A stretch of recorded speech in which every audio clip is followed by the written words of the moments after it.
தமிழுக்காக இன்னுயிர் ஈந்த மொழிப்போர் தியாகிகள் தாளமுத்து நடராசன் நினைவிடத்தில் மரியாதை செலுத்திய முதலமைச்சர் மு.க.ஸ்டாலின் எழும்பூரில் இருவரது சிலைகளையும் திறந்து வைத்தார்.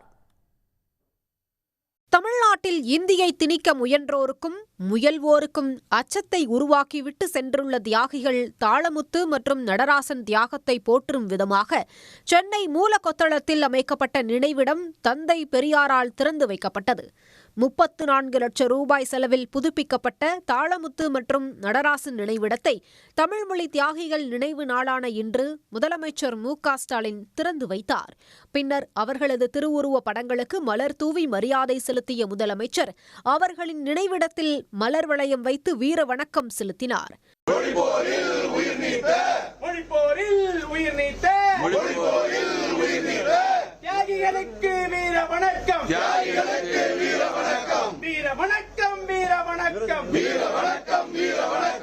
இதைத் தொடர்ந்து சென்னை எழும்பூரில் அமைக்கப்பட்டுள்ள தியாகிகள் தாளமுத்து நடராசன் சிலைகளை முதலமைச்சர் மு.க.ஸ்டாலின் திறந்து வைத்தார்.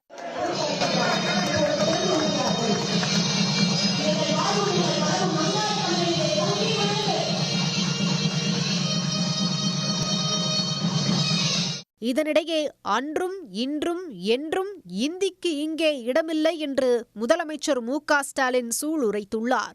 மொழியை உயிராய் நேசிக்கும் ஒரு மாநிலம் இந்தி திணிப்புக்கு எதிராக ஒன்று திரண்டு போராடியது என்று தனது எக்ஸ் தளத்தில் பதிவிட்டுள்ள அவர், இந்தியை திணித்த ஒவ்வொரு முறையும் அதே வீரியத்தோடு போராடியதாக சுட்டிக்காட்டியுள்ளார். இந்திய துணை கண்டத்திலுள்ள பல்வேறு மொழிவழி தேசிய இனங்களின் உரிமையையும் அடையாளத்தையும் காத்தது என்றும் தமிழுக்காக தங்கள் இன்னுயிரையே ஈந்த தியாகிகளை நன்றியோடு வணங்குவதாகவும் அவர் கூறியுள்ளார். மொழிப்போரில் இனி ஒரு உயிரும் போகாது, நம் தமிழுணர்வும் சாகாது என்றும் இந்தி திணிப்பை என்றும் எதிர்ப்போம் எனவும் முதலமைச்சர் மு.க.ஸ்டாலின் தெரிவித்துள்ளார். உடனுக்குடன் செய்திகளை தெரிந்து கொள்ள சன் நியூஸ் பெல் ஐகானை கிளிக் பண்ணுங்க.